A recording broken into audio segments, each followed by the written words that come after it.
Welcome to the latest episode of Politically Unhinged, where we dissect the peculiarities of current events with a dash of sarcasm and a sprinkle of satire. As always, we're here to make sense of the nonsensical, or at least laugh while trying. Today we delve into the latest escapades of the Trump administration, where logic is optional and irony is just another day at the White House. In a move that screams both desperation and political theater, President Donald Trump has decided to retract the nomination of his loyal ally, Elise Stefanik, for the prestigious role of United Nations ambassador. Why, you ask? Because in the topsy-turvy world of Trump politics, maintaining a slim Republican majority in the House is akin to balancing a Jenga tower in an earthquake. Who knew that appointing someone to a global diplomatic position could jeopardize the stability of an entire political party? Oh wait, Trump did.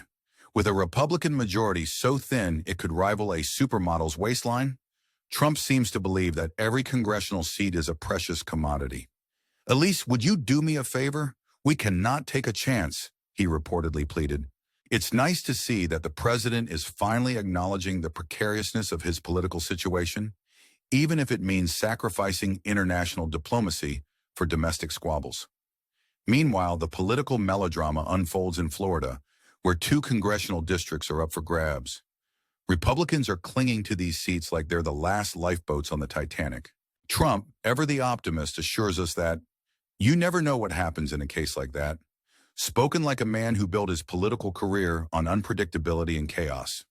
In Florida's 1st congressional district, Republican Jimmy Patronis is squaring off against Democrat Gay Valamon amidst a crowd of other hopefuls. Patronis is favored, but Valamon has outraised him by a significant margin.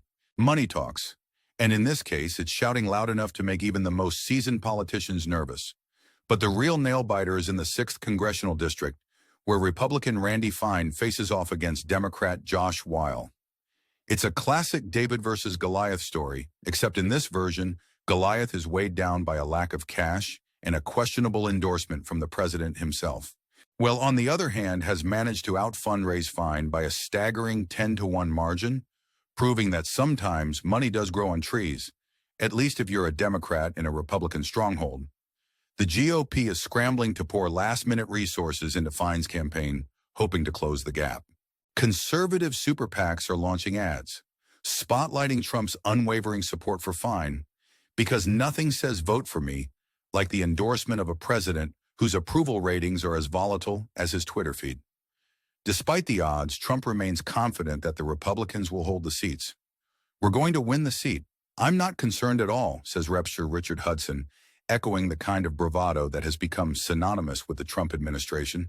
Confidence, after all, is key, along with a healthy dose of denial. Even Steve Bannon, the former top Trump political advisor, is skeptical. Bannon warns that Fine isn't winning, which in political parlance is akin to shouting, "abandon ship." But Trump remains undeterred, continuing to back Fine, even as fellow Republicans like Florida Governor Ron DeSantis predict a less than stellar performance.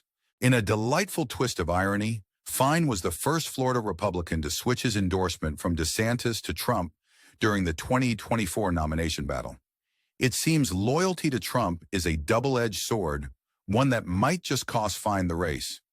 Meanwhile, back in New York, Elise Stefanik is left to ponder what might have been.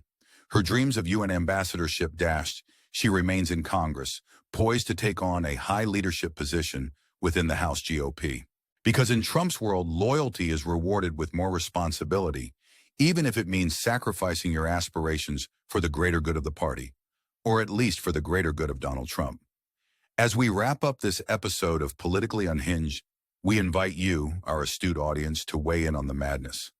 What do you think of Trump's decision to pull Stefanik's nomination? And how do you see the Florida races playing out?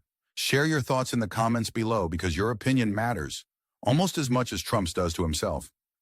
Before we go, if you enjoyed this satirical romp through the Trump administration's latest antics, don't forget to hit that subscribe button and turn on notifications. Like, comment, and share this video with your friends, because laughter is always better when it's shared. Until next time, stay skeptical and keep questioning the absurdities of our time.